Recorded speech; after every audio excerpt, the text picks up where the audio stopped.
The Great Hall of the Galactic Council was the largest structure ever built by any species in the known universe. It stretched across 5 kilometers of floating crystal platforms and living metal walls that changed color with the moods of those inside. Over 4,000 different species sent their representatives here, creatures of every shape and size, from beings made of pure energy to massive rock creatures that moved like slow mountains. Ambassador. Linda Cole stood at the human delegation's small podium near the back of the chamber. Humanity had only been part of the council for 97 years, barely a heartbeat in galactic terms. Their podium was positioned far from the center, where the ancient and powerful species held court. It was a deliberate insult that Linda had learned to ignore over her 15 years of diplomatic service, but today was different. Today, she could not ignore anything. Commander Kevin Price stood beside her in his dress uniform. Oh. His face carefully blank in the way military officers learned when they wanted to hide their anger. Behind them sat the rest of the human delegation. 12 men and women who had dedicated their lives to building bridges between Earth and the stars. The Volanthi High Speaker rose from its throne at the center of the chamber. The creature looked like a giant mantis crossed with a spider, its body covered in shimmering green plates that clicked softly as it moved. The Volanthi had ruled the council for 6,000 years, and they never let anyone forget it. The matter before us today concerns humanity's petition for military intervention in the periphery region, the High Speaker announced, its voice translated into hundreds of languages by the Chamber's ancient systems. Specifically, they request Council forces to defend their colony worlds against the Kreth hegemony. Linda stepped forward to address the Chamber. She had prepared this speech for months, gathering evidence, building arguments, reaching out to potential allies among the other species. Honored representatives, she began. Over the past 18 months, the Kreth swarm fleets have attacked 12 human colony worlds in the periphery. 3 of those worlds have been completely destroyed. Their populations, over 2 million men, women, and children, are gone. Not conquered. Not enslaved, eaten. She paused to let the translation systems catch up. The Kreth do not negotiate. They do not take prisoners. They are predators in the truest sense of the word, and they have decided that humanity is prey.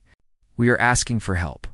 We are asking for the mutual defense that the Council's own charter promises to all member species. The Chamber remained silent for a moment after she finished. Then the Volanthi High Speaker made a sound that the translators rendered as a dismissive laugh. Ambassador Cole, the Council has reviewed your petition and the evidence you have provided. We have decided to deny your request. Linda felt her heart sink, but she kept her expression steady. May I ask why? Several reasons. First, the Kreth hegemony is a recognized sovereign power. Their methods of expansion, while perhaps distasteful to younger species, fall within accepted parameters of interstellar conduct. Second, humanity's colonies in the periphery were established without proper Council authorization in territories that border Kreth space. You provoked this conflict through your own reckless expansion.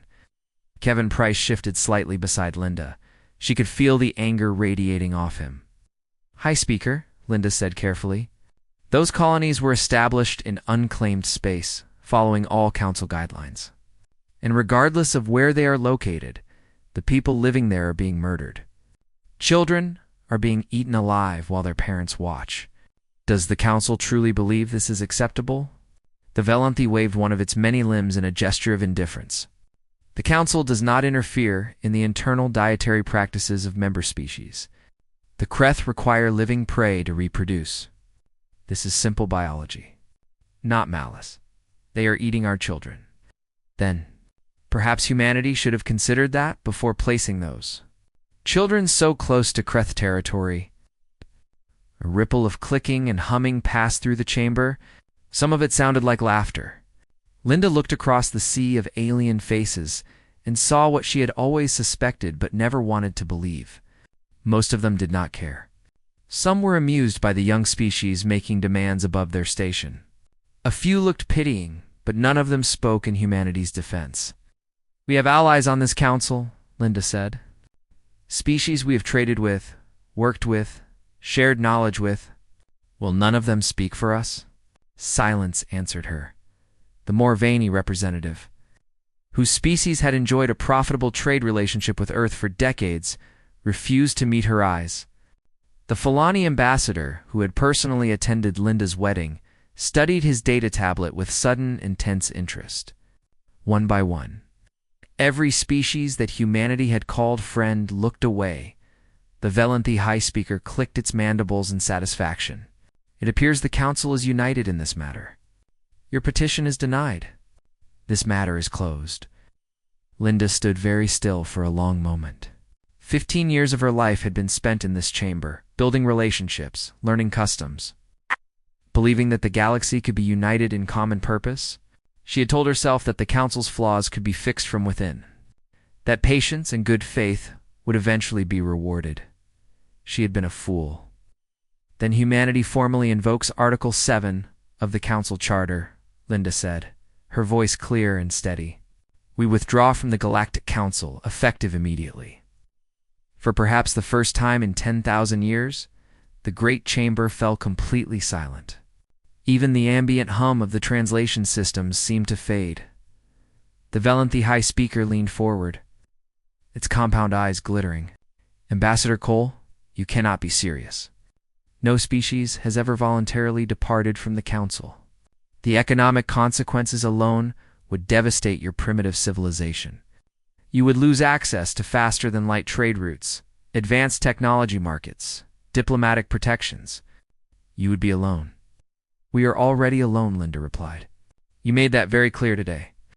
She gathered the documents from her podium and nodded to her delegation. Kevin Price allowed himself a small, grim smile as he fell into step beside her. This is madness, the High Speaker called after them. You will return within a standard cycle, begging for readmission. Your species is too young, too weak, too insignificant to survive without Council support. Linda paused at the chamber's great doors. She turned back to face the assembly one final time. Perhaps, she said. Or perhaps you have made a terrible mistake today. Perhaps when you looked at humanity and saw a young and weak species, you missed something important. Perhaps you should have helped us when we asked nicely. She turned and walked through the doors. Her delegation followed. Kevin Price leaned close as they made their way through the corridor toward the human embassy. Ma'am, do they have any idea what they have just done? Linda Cole did not look back at the chamber where 4,000 species had watched humanity walk away. Oh, she said quietly. They have spent so long being comfortable and safe that they have forgotten what it means to fight for survival. They have forgotten that the species who struggle are the ones who grow strong. They looked at us and saw prey. She stepped into the transport that would take them to the embassy, and then to the ship that would carry them. Home, they will learn differently. Months passed after humanity's departure from the Galactic Council, and the galaxy moved on, as it always did. Trade continued. Diplomats argued. Wars were fought and treaties signed. The empty podium where the human delegation once stood was removed within a week, and the space was given to a newly uplifted species of intelligent mollusks from the Outer Rim. Counselor Yethtrau of the Morvani Collective barely noticed the change. He had served on the council for 200 years and had seen dozens of species come and go. Humanity had been an interesting curiosity, nothing more. Their departure was unfortunate, but hardly significant. He sat in his private quarters aboard the council administrative station, reviewing trade reports and economic projections. The Morvani were a practical species, more interested in profit than politics. Yethrel had built his career on that foundation, and it had served him well. His aide, a young Morvani named Keleth, entered the chamber with a data tablet clutched in his form manipulator arms. The young one's scales had taken on the pale blue color that indicated anxiety. Counselor, there is something unusual happening at the border of the Kreth expanse. Yethtrau did not look up from his reports. The Kreth are always doing something unusual. Their swarm fleets have been particularly active since the humans left. I assume they are simply continuing their expansion into the former human colonies. No, Counselor. They are retreating. Yethtrau looked up. His 4 eyes focused on his aide with sudden intensity. That is not possible. The Kreth have never retreated in 50,000 years of recorded history. Their biology does not permit retreat. They must constantly expand, or they starve. Nevertheless, our long-range sensor platforms show their swarm fleets pulling back across 17 systems. Several of their hive worlds have gone completely dark. No communications, no energy signatures, nothing. Yethral felt a cold sensation crawling along his carapace. In 300 years of life, he had learned to trust such instincts. Keleth activated the holographic display system, and a vast star map flickered into existence above Yethral's desk. The Kreth expanse was normally depicted in angry red, spreading stain across the galactic map that had grown steadily for thousands of years. But now there were gaps. Holes in the red where there should have been conquered systems. These areas here, Keleth pointed with one arm, were active hive worlds 6 months ago. Our intelligence indicated they were staging grounds for the final assault on the remaining human colonies. And now, nothing. No Kreth presence at all. The human colonies they were supposed to attack are still there, still transmitting, still alive. Yethral studied the map in silence. The Kreth were the oldest predator species in the galaxy. They had been expanding since before the Valanthi discovered faster-than-light travel. Nothing had ever stopped them except natural barriers like radiation storms and black hole clusters. Certainly no prey species had ever fought them off. What do our intelligence networks say about the human territories? Keleth's scales shifted to an even paler blue. That is the problem, Counselor. We have no intelligence assets in human space. When they withdrew from the Council, they expelled all non-human observers. They closed their borders completely. No trade ships, no diplomatic vessels, no communications of any kind. In 18 months, we have learned nothing about what the humans are doing. Almost nothing. There are some scattered reports from the periphery species who trade with both sides, but the information is unreliable. Rumors, mostly. What kind of rumors? Keleth hesitated. Strange ones. The Fulani merchants say the humans have been building ships unlike anything seen before. The Threk smugglers claim to have seen human vessels moving faster than should be possible. And everyone who gets close to the border of human space reports the same thing, which is, the humans are angry, Counselor. Very angry, and they are not hiding anymore. Yethral turned back to the star map. The gaps in the Kreth expanse seemed to stare back at him like wounds. I want a full intelligence assessment. Contact every species with any connection to the periphery region. Offer payment, favors, whatever it takes. I want to know what is happening out there. It'll take time, Counselor. The distances involved are significant, and the humans have been very thorough in cutting themselves off. Then work quickly.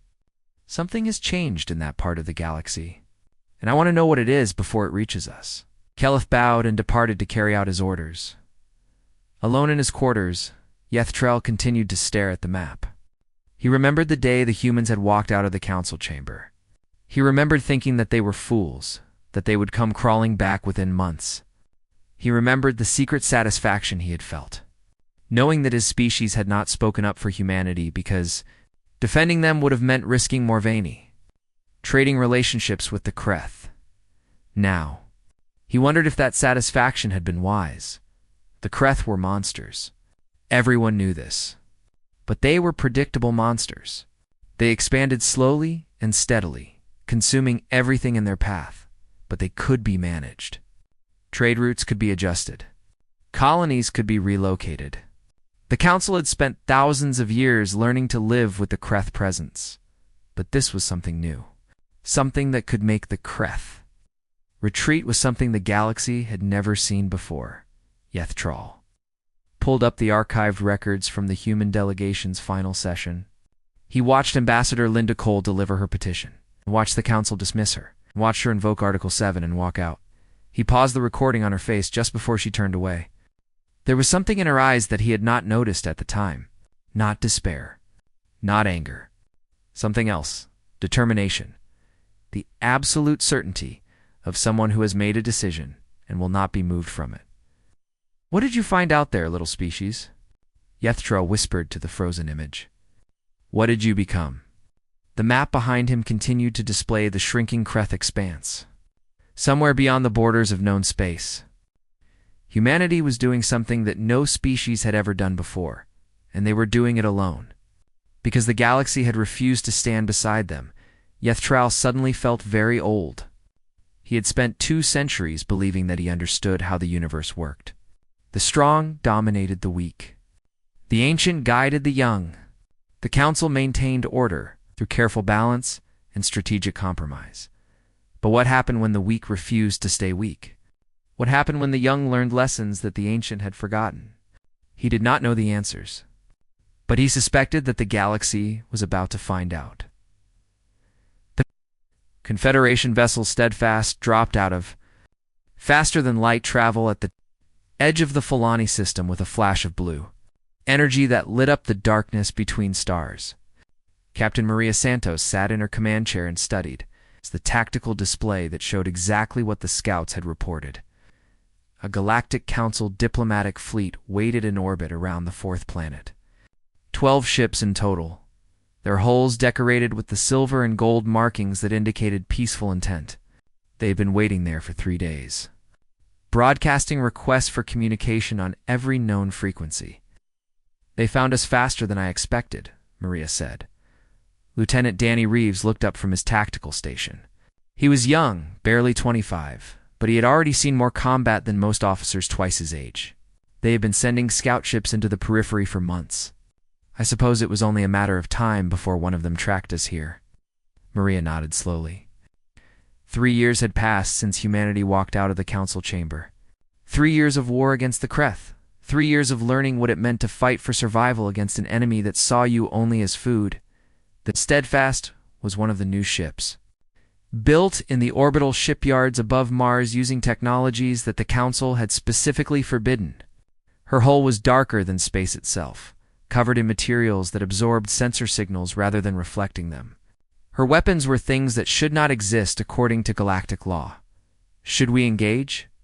Danny asked. His hand hovered near the weapons console. "They are diplomats, Danny. We do not shoot diplomats." Maria paused and allowed herself a small smile. "Not unless they shoot first. Open a communication channel." The main view screen flickered and then displayed the interior of a council diplomatic vessel. The chamber was decorated in the elaborate style that the Valanthi preferred, all flowing curves and shimmering surfaces. A Valanthi sat at the center of the image, flanked by representatives of a dozen other species that Maria recognized from her days in the Embassy Corps. "Human vessel," the Valanthi said. "I am Ambassador Threkis, speaking for the Galactic Council. We request an explanation for recent activities in the periphery region." Maria leaned back in her chair. She remembered Threkis from the old days. He had been one of the junior diplomats who had laughed when humanity petitioned for help. Now he was an ambassador, probably promoted for his loyal service. "Ambassador, humanity is no longer a member of your organization. We do not owe you explanations." Threkis shifted on his throne. His compound eyes glittered with something that might have been nervousness. "The Kreth hegemony has filed formal complaints with the Council. They claim that human forces have engaged in unprovoked aggression, destroying 17 of their hive worlds and disrupting their species' natural expansion." "Natural expansion," Maria repeated slowly. "Is that what we are calling genocide now?" The Council's position on internal Kreth practices remains unchanged. However, your attacks threaten to destabilize the entire region. The Kreth may seek alternative targets if human forces continue to thwart their territorial requirements. Alternative targets. Maria stood up from her chair and walked closer to the view screen. "You mean Council species? You are here because you are afraid that if we keep hurting the Kreth, they might decide to eat someone else instead." Threkis did not deny it. "The Kreth have been contained for thousands of years through careful management. Your actions have disrupted that balance. We are here to negotiate a cessation of human hostilities before the situation escalates beyond anyone's ability to control." Maria stopped walking. She stood directly in front of the view screen, close enough that Threkis could see every detail of her face. She wanted him to see what she was about to say. "Ambassador, let me explain something to you. For 18 months after we left your council, we fought the Kreth alone. We lost millions of people. Entire colonies were wiped out while your managed and contained predators ate our children. We sent message after message asking for any kind of help, and the council did not even bother to respond. She paused to let the words settle, so we adapted. We developed weapons that your council specifically prohibits because they are too destructive. We learned things about warfare that your comfortable civilizations forgot 10,000 years ago. We became something new. And then we won. Won. Threkis leaned forward. What do you mean won? The Kreth are not retreating because we asked nicely. They are retreating because we burned their home system to ash and told them that we would do the same to every hive world.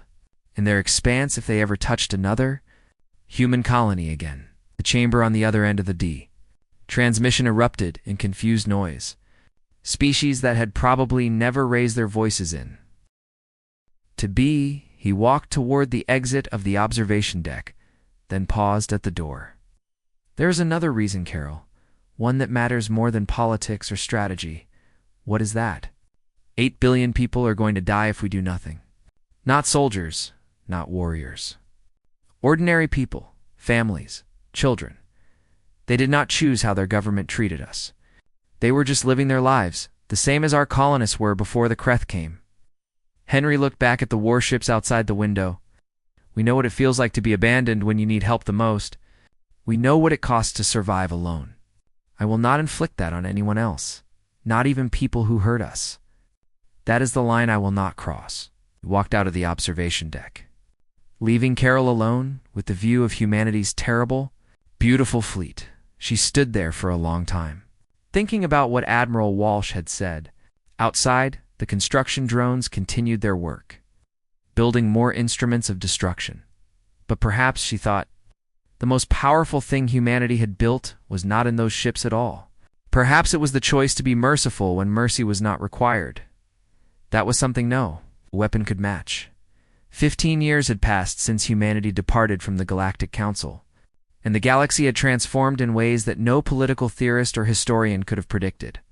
The old order that had stood for 10,000 years was crumbling, not through war or conquest, but through the simple fact that a new power had risen and chosen a different path. The Kreth hegemony existed only in historical records now. Their surviving population, less than 1 billion individuals from a species that had once numbered in the trillions, lived in carefully monitored colonies under human supervision. They were no longer predators. They had been forced to develop synthetic food sources, and their ancient instinct to consume living prey was slowly fading from their biology. The species that had terrorized the periphery for 50,000 years had become a cautionary tale told 2 young diplomats at council. Academy's ambassador Linda Cole walked through the corridors of the New Human Confederation embassy complex on the neutral world of Fullerus Prime. She was older now, her hair gray and her face lined with the marks of 15 difficult years, but her eyes still held the same steel determination that had carried her. Through the darkest days of the withdrawal, the embassy complex was enormous, larger than the council's own administrative station. It housed diplomatic missions from over 200 species, medical facilities that served millions of patients each year, research laboratories where human scientists worked alongside alien colleagues, and training centers where the next generation of galactic peacekeepers learned their craft. The complex was a deliberate statement that had not gone unnoticed by the powers of the old order. Beside Linda walked Yethral, now High Counselor of a reformed Galactic Council. He moved slowly, his great age evident in every step, but his 4 eyes remained as sharp as ever.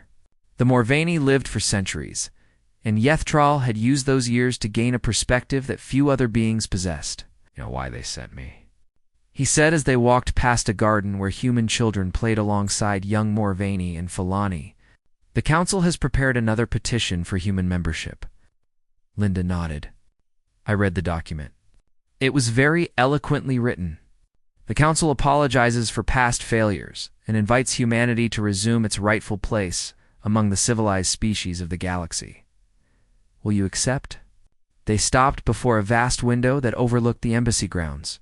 Below them, Beings of every shape and size moved together in apparent harmony. Relief workers coordinating aid shipments to disaster-stricken worlds. Diplomats negotiating treaties between species that had been enemies for millennia. Scientists sharing discoveries that would benefit all of galactic civilization. Military advisors training defensive forces for species that could not protect themselves, the human. Confederation had its hands in every major crisis across the galaxy, not as conquerors, but as helpers. Not as rulers, but as partners. The universe is different now, Linda said after a long silence. When we left the council, we were a young species asking for help. When we returned to galactic affairs, we were something else entirely, something to be feared, Yethral acknowledged. I remember the reports from Ambassador Threkes after his encounter with your Captain Santos. The council spent months trying to understand how 47 ships could destroy a star. When they finally accepted that it was true, the fear spread through every species in the known galaxy. Fear was necessary at first, Linda agreed. It kept us safe while we rebuilt. It made the predator species think twice before targeting human colonies. But fear is a poor foundation for anything lasting. She watched a group of human medical workers loading supplies onto a transport vessel. The supplies were bound for the Valanthi homeworld, where a plague had killed millions. The same Valanthi who had laughed at humanity's petition were now dependent on human medicine to save their children. We had to learn that lesson ourselves, Linda continued. After we broke the Kreth, there was a faction in the Confederation that wanted to keep going. They argued that we should use our power to remake the galaxy in our image, to punish every species that had wronged us, to become the rulers of everything. What happened to them? They were voted down. Not because their anger was wrong, but because we realized that becoming tyrants would destroy everything that made humanity worth saving in the first place. We had fought so hard to survive, but survival alone was not enough. We had to decide what we were surviving for. Yethral considered this for a moment. So you will not return to the council? Linda turned from the window to face him directly. No. The council is what it always was. A place where comfortable species manage their comfort. Humanity is not comfortable anymore. We have seen too much. Done too much. We cannot go back to being what we were, sitting in the back of the chamber and hoping that the ancient powers will listen to our concerns. Then what will you be? Linda gestured at the embassy complex around them. The thousands of beings from hundreds of species working together under human coordination. Something new. Something the universe has never seen before. A species that learned to protect itself and then chose to protect everyone else. Not because we had to. Not because some council charter required it. But because we remembered what it felt like to be alone and afraid, and we decided that no one else would face that if we could prevent it. Guardian species, Yethral said slowly. If you want to call it that. We prefer to think of ourselves as older siblings. We went through hell, and we came out stronger. Now we use that strength to make sure the younger species do not have to suffer the way we did. Even species that hurt you. Especially them. The Threx called us simians. We saved 8 billion of their people anyway. The Valanthi laughed when our children were being eaten. We sent our best doctors when their plague began. We do not keep score anymore, Yethral. The galaxy kept score for 10,000 years, and all it produced was suffering. Yethral was quiet for a long moment. Outside the window, a human warship passed overhead, its dark hull a reminder of the power that backed everything Linda had said. The ship was not there to threaten. It was there to protect. But everyone who saw it understood that humanity could destroy as easily as it could save. The day you left our council, Yethral finally said, I thought you were fools. I thought you would return within months, broken and humbled, begging for readmission. Instead, you became something I could not have imagined. We became what we had to become. No, Ambassador. You became what you chose to become. That is what frightens the old powers more than your weapons ever could. You had every reason to become monsters, and you chose to be something else. Linda smiled then, and for a moment she looked like the young diplomat who had stood in the council chamber 15 years ago, full of hope and faith in a better galaxy. The day we left the council, the universe learned to fear humanity, she said. But that was never the ending of the story. It was only the beginning. And what does the story end with? Linda began walking again, toward the diplomatic wing where representatives of 100 species waited to discuss the next crisis that needed human attention. Yethral followed, his ancient body moving slowly but steadily. Hope, she said. It ends with hope. We learned that the hard way, through war and loss and terrible choices. But we learned it. And now we are trying to teach it to everyone else. Do you think the galaxy will learn? Linda paused at the entrance to the diplomatic wing. Through the doors, she could see the crowded chamber full of beings who had once dismissed humanity as insignificant. Some will, some will not. The important thing is that we keep trying.